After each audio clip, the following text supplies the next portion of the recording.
Good morning students. आज हम पढ़ेंगे मस्कुलर टिश्यू। मस्कुलर टिश्यू का सबसे पहले हम पढ़ते हैं इसका ओरिजिन कहाँ से होता है। मस्कुलर टिश्यू का ओरिजिन जो है मेसोडर्म से होता है, एम्ब्रियोनिक लेयर है ये। और इसकी प्रॉपर्टीज पढ़ें तो सबसे पहली प्रॉपर्टी एक्साइटेबिलिटी है। इसका मतलब होता है कि जब थ्रेशोल्ड वैल्यू का स्टिमुलस मिलता है तो muscle fibres get excited by nerve impulse. और कंडक्टिविटी, अब ये जो इम्पल्स स्टिमुलस लिया और इसको आगे कंडक्ट करना है तो wave of contraction along the length of muscle fibre pass होगी, वो कंडक्टिविटी होती है। ऑल और नन रूल क्या होता है कि या तो सारे के सारे जो मसल फाइबर्स हैं वो कॉन्ट्रैक्ट करेंगे मैक्सिमम फोर्स के साथ जब उनको थ्रेशोल्ड स्टिमुलस मिलेगा, या जब सब थ्रेशोल्ड स्टिमुलस है तो कोई भी मसल फाइबर कॉन्ट्रैक्ट नहीं होगा। सिंगल मसल ट्विच क्या होता है, जब एक मसल फाइबर सिर्फ एक बार कॉन्ट्रैक्ट करे बाई, जब इसको हम स्टिमुलेट करेंगे सिंगल नर्व इम्पल्स से, और वो एडिक्वेट स्ट्रेंथ यानी थ्रेशोल्ड स्टिमुलस का होना चाहिए। रिफ्रैक्टोरी पीरियड क्या होता है, जो दो कॉन्ट्रैक्शंस होती हैं उनके बीच में रिकवरी पीरियड मसल फाइबर का, उसको हम रिफ्रैक्टोरी पीरियड कहते हैं। जनरल स्ट्रक्चर क्या है मसल्स की, मसल सेल्स हाईली इलोंगेटेड और कॉन्ट्रैक्टाइल हैं, इनसे बनी होती हैं मसल फाइबर्स से। अब ये कॉन्ट्रैक्ट कर सकती हैं अलोंग देयर लॉन्गिट्यूडनल एक्सिस, और कितना, अप टू 1/3 और 1/2 ऑफ देयर लेंथ। इनके साइटोप्लाज्म को हम कहते हैं सार्कोप्लाज्म। इसके अंदर न्यूमरस माइटोकॉन्ड्रिया होते हैं, उनको हम सार्कोसोम्स कहते हैं। और स्मूथ एंडोप्लाज्मिक रेटिकुलम को सार्कोप्लाज्मिक रेटिकुलम। सार्को वर्ड जहां पर भी आएगा it is related to muscles. और सार्कोप्लाज्मिक रेटिकुलम में कैल्शियम आयन स्टोर्ड होते हैं। बहुत से ग्लाइकोजन ग्रेन्यूल्स इसमें होते हैं, इनका रोल होता है to provide energy for contraction. Sarcoplasm में large number of contractile proteinaceous threads होते हैं जिनको मायोफाइब्रिल्स कहते हैं। मायोफाइब्रिल्स में पावर ऑफ डिवीजन नहीं होती और ना ही इनका रीजनरेशन होता। फंक्शंस क्या होते हैं मसल फाइबर्स के, ये मोमेंट प्रोवाइड करते हैं बॉडी पार्ट्स को। मैं अपनी टंग मूव कर रही हूँ ना तो ये मोमेंट है, इक्विलिब्रियम मेंटेन करने में हेल्प करते हैं। और इंफॉर्मेशन कलेक्ट करते हैं एक्सटर्नल एनवायरनमेंट में जो भी चेंजेस होते हैं। और ये डाइजेस्टिव ट्रैक्ट में फूड की मूवमेंट में, और यूरेटर्स में यूरिन की मूवमेंट में हेल्प करती हैं। वास्ट डिफरेंस में स्पर्म, फैलोपियन ट्यूब में ओवम की मूवमेंट में। और ये मूवमेंट कैसी मूवमेंट होती है, पेरिस्टाल्टिक मूवमेंट। और ये स्केलेटल स्ट्रक्चर्स को सपोर्ट प्रोवाइड करती हैं मसल्स, और लोकोमोशन में तो हेल्प करती ही करती हैं जब हम एक जगह से दूसरी जगह मूव करते हैं, दैट इज लोकोमोशन। अब 3 टाइप्स की होती हैं muscles, striated, smooth and cardiac. Striated muscles की स्ट्रक्चर पहले हम करते हैं। ये कहाँ पे मिलती हैं, ये स्केलेटल स्ट्रक्चर्स के साथ एसोसिएटेड होती हैं। Limbs, abdominal wall, pharynx, beginning of oesophagus, tongue, eyelid, इनमें भी इसी तरह की मसल्स होती हैं। अब इनकी स्ट्रक्चर करें तो अरेंजमेंट होता है इसमें, ये एक मसल फाइबर दिखाया हुआ है मैंने, और बंडल होता है मसल फाइबर्स का जिसको हम फेसिकुलाई कहते हैं। और ये फेसिकल्स फिर कैसे इकट्ठे रखे जाते हैं, with the help of connective tissue. हर एक जो मसल फाइबर है ये लॉन्ग है, सिलेंड्रिकल है, और इसके जो एंड्स हैं वो ब्लंट होते हैं। अब स्ट्रिएटेड मसल फाइबर जो हैं ये एक्सटर्नली सार्कोलेमा से क्लोज, सार्कोलेमा यानी कि जो मेम्ब्रेन होती है उससे एनक्लोज्ड होते हैं। इनमें इन्वेजिनेशंस होती हैं जिनको टी ट्यूब्यूल्स कहते हैं। और ये T tubule surface area for impulse transmission increase करते हैं। इनके सार्कोप्लाज्म में बहुत सारे माइटोकॉन्ड्रिया और सार्कोप्लाज्मिक रेटिकुलम होते हैं। मल्टी न्यूक्लिएटेड होती हैं, ये देखो मैनी न्यूक्लियाई हैं एक ही सेल में।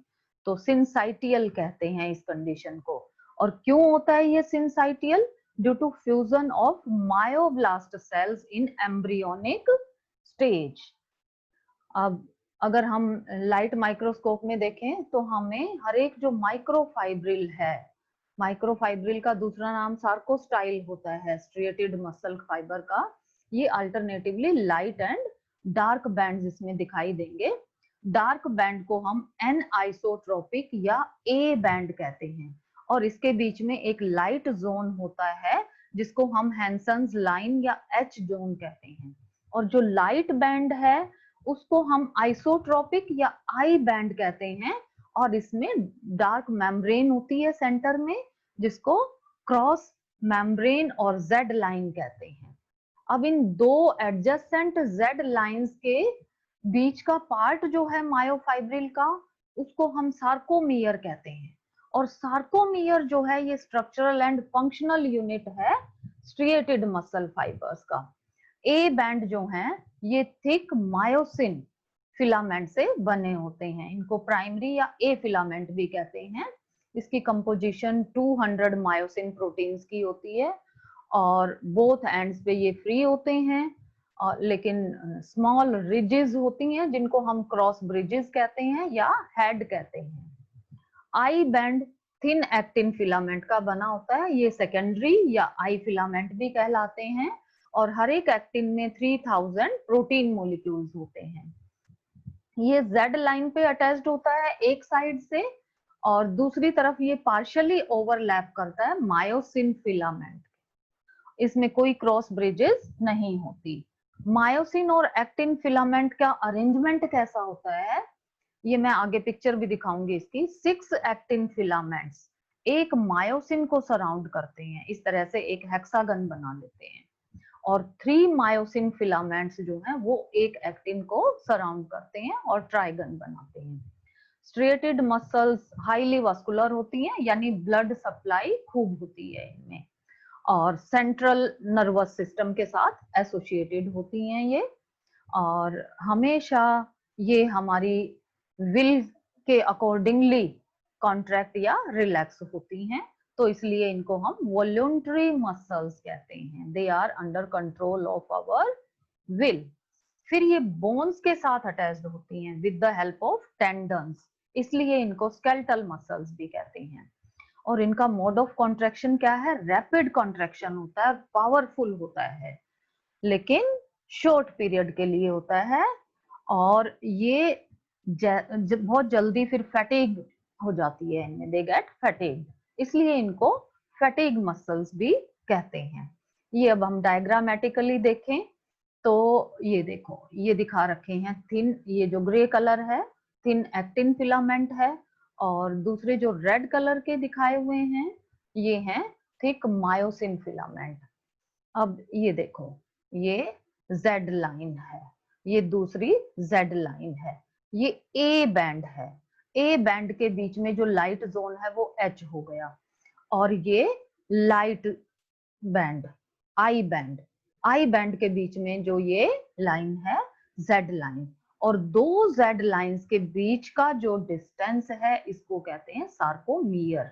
ये सार्कोमियर का यहाँ पे डिटेल दिखाया है, ये देखो जेड लाइन है, इधर भी ये जेड लाइन है, और जेड लाइन से एक तरफ ये फिलामेंट्स अटैच्ड हैं, okay, elastin thin filaments, actin filaments एक तरफ अटैच्ड है, और दूसरी तरफ ये देखो मायोसिन के साथ ओवरलैप कर रहे हैं, और मायोसिन में ये क्रॉस ब्रिजेस हैं।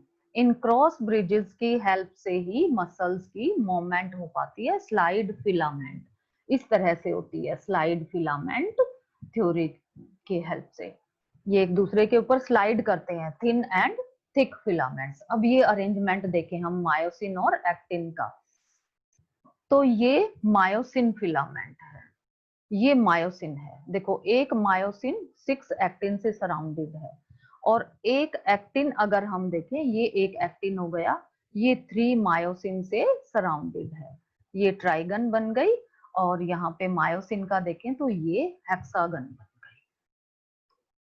अब नेक्स्ट टाइप की मसल्स स्मूथ मसल्स करते हैं, इनकी पोजीशन क्या है? ये विसरल कैविटी में होती हैं। सारे जो विसरल ऑर्गन्स हैं, alimentary canal, blood vessels, urinary bladder, ureter, genital ducts, सब में। सो ऑल आर कॉल्ड, इनको हम, दूसरा इनका नाम क्या है, विसरल मसल्स भी है। ये डर्मिस ऑफ स्किन में भी होती हैं, iris and ciliary body of eye में भी होती हैं। अब इसकी स्ट्रक्चर डिस्कस करते हैं। अरेंजमेंट देखें तो ये शीट्स की फॉर्म में अरेंज होती हैं। स्ट्रिएटेड का हमने किया था ना, बंडल्स की फॉर्म में, ये शीट्स की फॉर्म में in the walls of visceral organs. Shape और साइज देखें इनका, तो स्मॉल साइज होता है, और ये स्पिंडल शेप्ड, ये स्पिंडल शेप होती है। टैपरिंग एंड्स होते हैं और बीच में से ये मोटी होती है, और ये एक्सटर्नली कवर्ड होती हैं प्लाज्मा मेम्ब्रेन। इनमें सार्कोलेमा नहीं होती, प्लाज्मा मेम्ब्रेन होती है। फिर number and size of mitochondria कहें तो, और ग्लाइकोजन ग्रेन्यूल भी इसके अंदर लेस होते हैं, क्योंकि पावरफुल कॉन्ट्रैक्शन इनको नहीं करना होता। यूनिन्यूक्लिएट, एक ही न्यूक्लियस होता है, ओवल है और सेंट्रल है। फिर मायोफाइब्रिल्स डार्क और लाइट बैंड नहीं बनाते, इसलिए इनको हम अनस्ट्रिएटेड या अनस्ट्रिप्ड या फिर स्मूथ मसल्स कहते हैं। मायोफाइब्रिल्स किनसे बने होते हैं, रैंडम अरेंजमेंट होता है इनमें। जैसे स्ट्रिएटेड में हमने किया ना कि एक पर्टिकुलर अरेंजमेंट है, 6 मायोसिन एक एक्टिन को सराउंड करते हैं, और जो एक्टिन है वो 3 मायोसिन एक एक्टिन को सराउंड करते हैं। तो यहाँ पे इस तरह का कोई अरेंजमेंट नहीं है, रैंडम अरेंजमेंट है फिलामेंट्स का। इनमें वास्कुलर सप्लाई भी कम होती है और ऑटोनॉमिक नर्वस सिस्टम से सपोर्टेड होती हैं ये, और ये हमारी विल के अकॉर्डिंगली काम नहीं करती, इसलिए इनको हम इनवॉल्यूंटरी या नॉन स्केलेटल मसल्स भी कहते हैं। अब cardiac muscles, third type of muscles, ये कहाँ प्रेजेंट है, हार्ट में प्रेजेंट होती हैं ये, हार्ट की मायोकार्डियम। कार्डियक जो वर्ड आएगा ना, बहुत जगह यूज होगा ये, कार्डियक मतलब रिलेटेड टू हार्ट। अब स्ट्रक्चर क्या है, और मायो जो वर्ड आता है ना, मायो मसल से रिलेटेड होता है। तो हार्ट की जो मसल्स हैं वो किससे बनी होती हैं, कौन सी हैं, कार्डियक मसल्स हैं। स्ट्रक्चर क्या है इनकी, पहले सिमिलरिटीज देखिए स्ट्रिएटेड मसल्स के साथ। तो स्ट्रिएटेड मसल्स में लाइट और डार्क बैंड थे, इसमें भी है। हाईली वास्कुलराइज्ड थी, ये भी है। सिलेंड्रिकल थी, वो भी, ये भी है। मोर माइटोकॉन्ड्रिया थे, क्योंकि इनको भी ज्यादा एनर्जी चाहिए। ग्लाइकोजन ग्रेन्यूल्स भी ज्यादा थे सार्कोप्लाज्म में, और similar arrangement thick and thin filaments का। और ये भी किससे कवर्ड होती है, सार्कोलेमा से। तो ये हमने सारे सिमिलरिटीज की स्ट्रिएटेड और कार्डियक मसल्स की। अब स्मूथ मसल्स के साथ क्या सिमिलरिटीज हैं, इन दोनों में क्या है कि ये यूनिन्यूक्लिएट होती हैं, साइज स्मॉल होता है और इनवॉल्यूंटरी हैं। ओके, ये देखें तो हम यूनिन्यूक्लिएट, ये बैंड्स प्रेजेंट हैं। अब पेक्यूलियर करेक्टर क्या है कि जिससे हम पहचाने कि भाई ये कार्डियक मसल्स ही हैं। एक तो ये ब्रांच्ड होती हैं, देखो ये ब्रांच बन गई, ये ब्रांच हो गई, इधर भी ब्रांचिंग है और ये यहाँ पे ब्रांचिंग है। दूसरा, इनमें डेंस जिगजैग जंक्शंस होते हैं। ये जो जंक्शन है इसको हम इंटरकैलेटेड डिस्क या बूस्टर रिंग कहते हैं। इनकी हेल्प से ही रैपिड स्प्रेड ऑफ एक्साइटेशन होता है from one muscle fibre to another muscle fibre throughout the heart. और ये मसल फाइबर्स इंटरकनेक्टेड होते हैं by oblique bridges, so forming a network, और they are arranged in a syncytial manner. इनका mode of contraction होता है rhythmic, they can initiate their own wave of excitation. और rapid contraction होता है striated muscles की तरह से, but do not gate fatigue, तो इसलिए ये फैटिग लेस मसल्स हैं, और ये सेम एफिशिएंसी के साथ ही काम करती रहती हैं थ्रू आउट लाइफ। अब हम एक कंपैरिजन कर लेते हैं striated, smooth and cardiac muscles में। वैसे हमने तीनों तरह की मसल्स पढ़ ली तो हमें समझ भी आ गया कि इनमें क्या सिमिलैरिटीज क्या डिसिमिलैरिटीज हैं। तो सबसे पहले ये पोजीशन हम करते हैं कि कहाँ पे प्रेजेंट है। स्ट्रेटेड मसल बोन्स पे ही प्रेजेंट होती हैं एक्सेप्ट टंग्स एंड आईलिड। टंग और आईलिड में कोई बोन नहीं है ना, पर यहाँ पर भी स्ट्रेटेड मसल्स होती हैं। स्मूथ मसल सारे विसरल ऑर्गन्स में होती हैं और कार्डियक मसल सिर्फ हार्ट में होती हैं। इनका अरेंजमेंट देखें तो ये बंडल्स की फॉर्म में अरेंज होती हैं, ये शीट्स की फॉर्म में, और ये कंटिन्यूअस नेटवर्क बनाती हैं।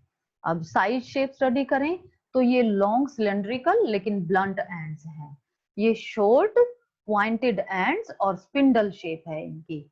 ये शॉर्ट हैं, सिलेंड्रिकल हैं और फ्लैट एंड्स हैं। अब सरफेस मेम्ब्रेन देखें तो इनमें सार्कोलेमा है और कार्डियक मसल्स में भी सार्कोलेमा है, जबकि स्मूथ मसल्स के अराउंड प्लाज्मा मेम्ब्रेन है। न्यूक्लियस देखें तो मल्टी न्यूक्लिएटेड होती हैं ये, और न्यूक्लियस पेरिफ्री पे प्रेजेंट होता है। स्मूथ मसल यूनी न्यूक्लिएट है, सेंट्रल न्यूक्लियस है, ये भी यूनी न्यूक्लिएट और सेंट्रल न्यूक्लियस है। अब मायोफाइब्रिल्स देखें तो लाइट और डार्क बैंड्स प्रेजेंट हैं। स्मूथ मसल में कोई बैंड्स नहीं होते, लेकिन कार्डियक मसल्स में होते हैं। अब ब्लड सप्लाई की बात करें तो striated muscles highly vascular, blood supply खूब ज्यादा होती है, इनमें कम होती है, और ये भी हाईली वास्कुलर हैं। अब इनर्वेशन देखें कि किस तरह के नर्वस सिस्टम से सपोर्टेड हैं। Striated muscles are supported by central nervous system, smooth muscles innervated by autonomic nervous system, और कार्डियक तो दोनों से ही इनर्वेटेड होती हैं। अब ब्रांचिंग करें तो स्ट्रिएटेड मसल अनब्रांच्ड हैं, स्मूथ भी अनब्रांच्ड हैं, जबकि कार्डियक मसल्स ब्रांच्ड हैं।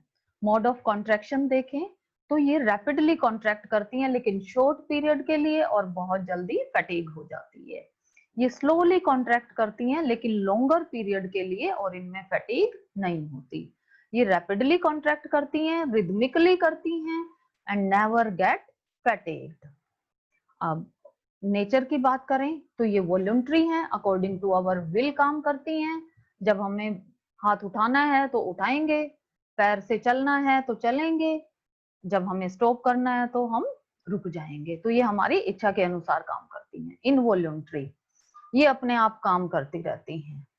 जैसे एलिमेंट्री कैनाल है, लंग्स हैं, वो अपना काम लगातार करते रहते हैं। ऐसा नहीं है कि हम जब चाहे रुक गए और चाहे तो वो काम करें।